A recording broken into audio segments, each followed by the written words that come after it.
Il est 12 heures.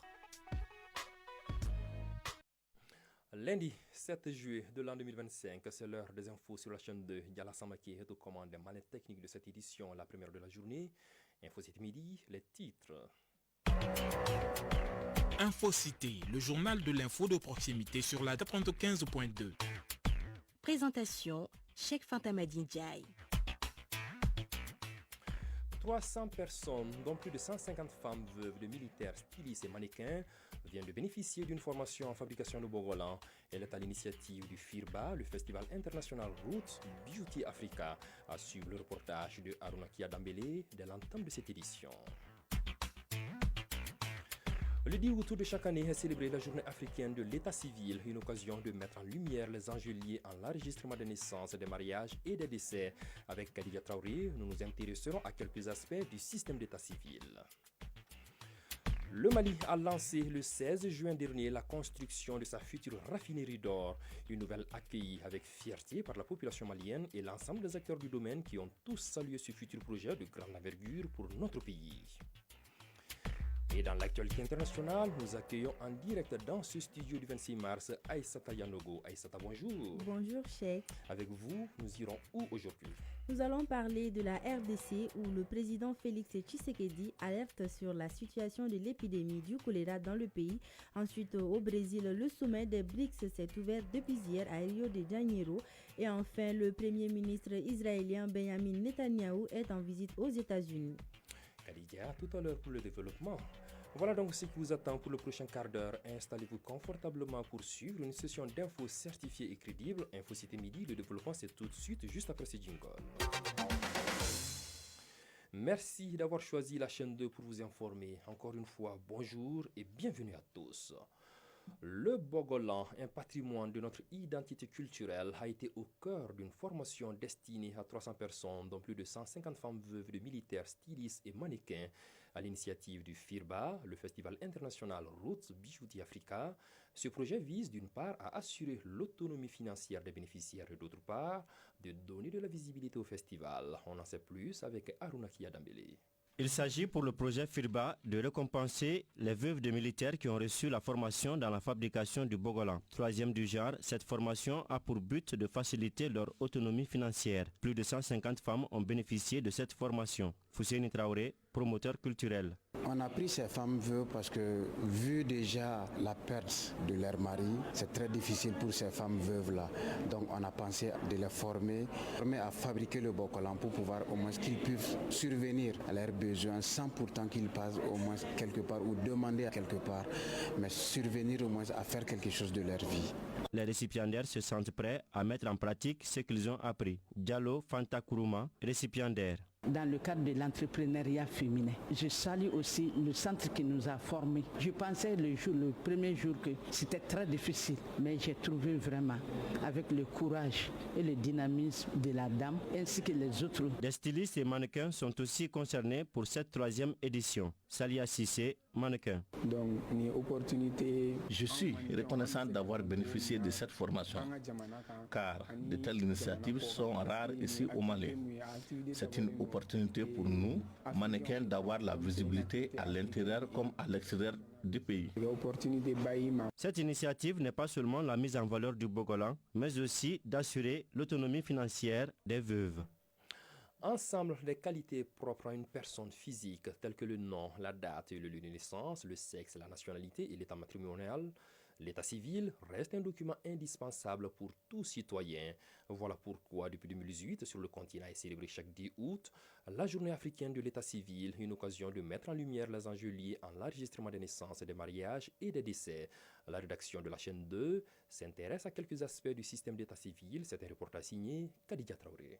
Nous sommes dans la mairie de la commune 3 de Bamako. Cheikh Fantamadi Traoré, officier d'état civil, nous relate les principales difficultés rencontrées au niveau local, mais aussi nous dresse un constat général dans la gestion de l'état civil. La première difficulté, ça c'est le paiement même par la voie numérique. Au début, nos agents n'étaient pas bien formés par rapport au processus de digitalisation. Mais au jour d'aujourd'hui, beaucoup de choses ont été à l'ordre. Et aussi pour les paiements par les réseaux tombent en panne. L'expérience nous a plu parce qu'on a su que Avec la digitalisation, le paiement va être très facile. Ça va directement dans le compte du trésor. Ça, c'est l'innovation. Il faut que nous sensibilisons la population par rapport à l'importance des actes d'état civil, qui est l'acte de naissance, l'acte de mariage, l'acte de décès. Actuellement, avec la sensibilisation de l'État, il y a eu beaucoup d'améliorations. De la commune 3, direction la commune 4, où nous avons rencontré Madame Batili Mariam Traoré, chef de centre de la mairie de Sébenikoro 1. Elle partage avec nous les réalités locales liées à l'état civil entre défis quotidiens et initiatives mises en place. Les difficultés que nous avons maintenant, c'est surtout la venue de la digitalisation à travers les paiements mobiles, les actes civils, comme l'acte de naissance, de mariage ou encore de décès, sont les 3 papiers indispensables dans la vie d'une personne. Nous faisons des sensibilisations afin de mieux faire comprendre la population sur l'importance des documents civils. Et nous voici dans les rues de la capitale pour les mots des citoyens. Entre ceux qui possèdent tous leurs papiers et ceux qui peinent encore à les obtenir, chacun a son mot à dire et nous donne quelques recommandations. Moussa Kone. Oui, j'ai tous mes papiers qui sont en règle. Pour ceux qui négligent ces documents administratifs, c'est vraiment pas bien parce que ça permet d'identifier une personne dans n'importe quel cas qu'il soit. Oumou Traoré. Non, je ne suis pas totalement en règle sur mes papiers civils. Mohamed Fofana. Je suis en règle par rapport aux différents papiers civils. Je dispose de presque tous les papiers civils. Les papiers civils sont d'une nécessité très grande. Sans acte de naissance, pas d'existence légale. L'acte de naissance est tout autant important que ceux de mariage et de décès. 3e édition de la journée Blouse Blanche organisée par l'association Santé Plus au CESCOM de Amdalaï. Cette initiative vise à sensibiliser la population et à dépister des maladies comme le diabète, l'hypertension et l'hépatite virale B. L'objectif principal est de contribuer au bien-être de la communauté. Kounani Bamani.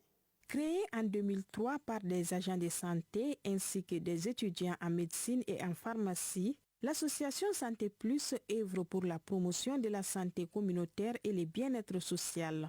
Cette journée baptisée Blouse Blanche a pour objectif de sensibiliser la population aux enjeux de la santé et de procéder à des dépistages gratuits. Assoumane Touré, secrétaire général de l'association Santé Plus. La journée Blouse Blanche consiste à faire du dépistage sur l'hépatite virale B, du diabète, de l'hypertension artérielle, de faire la pulvérisation des différents CESCOM et aussi faire des dons dans les orphelinats, surtout à l'orphelinat Niaber de Sébenikoro. Le président d'honneur de l'association, le docteur Abdulrazak Diko, s'est réjoui de cette initiative portée par les jeunes. C'est les étudiants qui nous aident vraiment à améliorer la santé des populations à travers les activités curatives, les activités préventives et promotionnelles qu'ils organisent presque chaque semestre. Je les accompagne parce qu'ils sont en train de nous aider dans notre mission. Donc une obligation pour nous de les accompagner pour réellement satisfaire les besoins en santé de nos populations. Après plusieurs heures de conférences et de dépistage, la journée Blouse Blanche s'est clôturée par la remise de dons aux orphelins ainsi que la pulvérisation de plusieurs centres de santé de Bamako. À présent, le tour d'horizon de l'actualité internationale.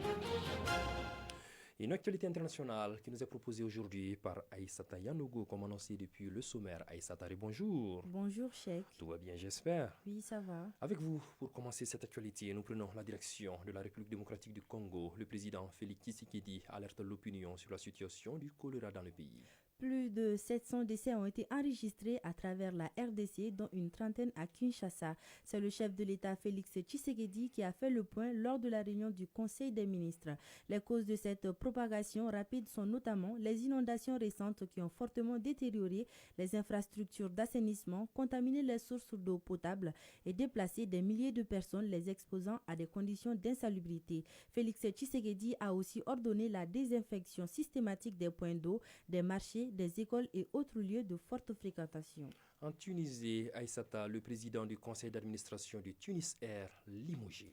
Ce limogeage intervient après de nombreuses perturbations dans les vols ces derniers jours, des actes qui ont provoqué le mécontentement de l'opinion publique, soit à cause de l'augmentation des prix des billets d'avion ou à cause des retards et des perturbations. Cette décision intervient dans un contexte où le président Kais Saied a mis en garde plusieurs fois l'administration et les institutions qui épuisent les finances publiques. Les derniers limogeages remontent en novembre 2024 où 4 hauts responsables ont été remerciés après le blocage de passagers au Canada. Au Brésil, le sommet des BRICS s'est ouvert à Rio de Janeiro. Lors de la rencontre, les BRICS ont exprimé leurs préoccupations face aux droits de douane du président américain Donald Trump. Ils appellent également à un cessez-le-feu à Gaza et le retrait d'Israël de la bande de Gaza. Les 11 pays membres des BRICS qui sont l'Afrique du Sud, le Brésil, la Chine, l'Égypte, les Émirats arabes unis, l'Éthiopie, l'Inde, l'Indonésie, l'Iran, la Russie représentent près de la moitié de la population mondiale et 40% du PIB de la planète. Aux États-Unis, vu qu'on en parlait, le Premier ministre israélien est en visite à Washington. Benjamin Netanyahu rencontre ce lundi Donald Trump à la Maison-Blanche. Les discussions porteront sur la fin des attaques israéliennes contre Gaza. Le président américain souhaite une trêve de 60 jours à Gaza. Les négociations pour un cessez-le-feu avec le Hamas sont en cours à Doha.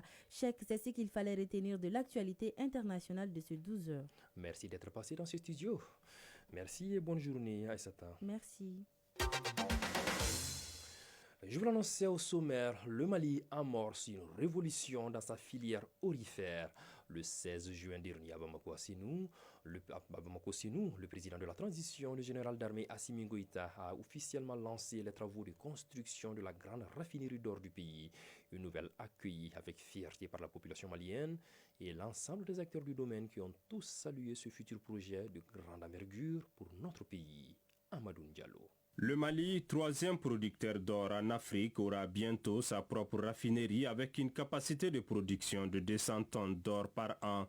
Cette infrastructure stratégique appelée à renforcer la valeur ajoutée locale aura un impact positif sur l'économie nationale dans les toutes prochaines années. Djibril Diallo, spécialiste en géologie minière. Cette raffinerie dont le président a posé la première pierre, c'est une raffinerie de l'État malien, parce que l'État malien l'a fait en partenariat avec une société russe et l'État détient 62% du capital. Boubacar Amadou Touré, opérateur minier. Le Mali, depuis bientôt 40 ans, est en train de subir des pertes énormes dues au fait que l'or brut est exporté du Mali à l'État brut pour aller soit dans les raffineries suisses ou sud-africaines ou même à côté ici au Ghana.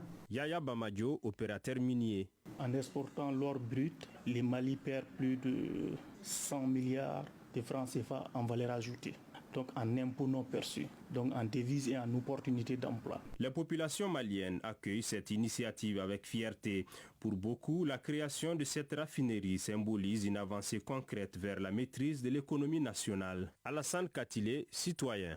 L'ouverture de cette raffinerie d'or sera vraiment une très bonne chose pour l'économie malienne. J'en ai sûr et certain que ça va booster notre économie. Fatoumata Nyanya Doumbia, citoyenne. Auparavant, on dépendait des autres pour pouvoir extraire notre or. Maintenant, si on a la possibilité d'extraire nous-mêmes, et on pourrait les modifier à notre guise et ça pourrait nous enrichir en même temps. Pour les professionnels du secteur minier, cette usine de raffinage marque un tournant décisif dans la chaîne de valeur minière en renforçant la souveraineté économique nationale. Boubacar Amadou Touré, opérateur minier. Le premier avantage que le Mali a, c'est que c'est une transformation in situ, c'est-à-dire sur place de ressources. Yaya Bamadio, opérateur minier. Cette nouvelle initiative va beaucoup améliorer non seulement le Mali, mais la sous-région à contrôler l'exportation de l'or. Djibril Diallo, spécialiste en géologie minière. Cette raffinerie pourra même raffiner l'or du Burkina, de la Guinée, du Sénégal, parce que c'est une raffinerie de très grande capacité. Et c'est en ce moment que nous allons voir que les vrais chiffres vont parler. Le lancement des travaux de la première grande raffinerie d'or du Mali marque ainsi une étape stratégique vers la maîtrise nationale de la filière aurifère. Pendant qu'il est 12 heures passées de 13 minutes, un clin d'œil sur le temps pour terminer cette édition.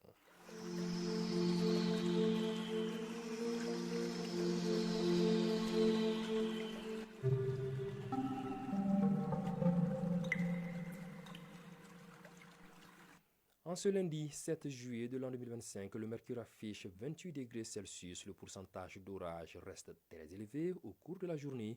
Munissez-vous donc de votre parapluie, de vos imperméables et surtout, mettez-vous à l'abri en cas d'orage. Et pour tâcher d'être complet, sachez que le coucher du soleil est prévu à 19h02.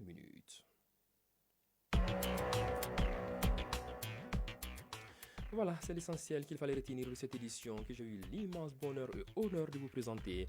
La réalisation était assurée par Salimata Konaté et Apolline Kone. La mise en onde par Diana Samake. La mise en ligne par Badi Touré. Coordination éditoriale, Nyanya Ali Traoré, Sédou Traoré. Pour le Mali, paix et bénédiction d'Allah. Surtout ne décrochez pas. La team Diallo Diabaté va s'installer pour le Mac des Sports sur la 2. Très bonne écoute radiophonique à tous.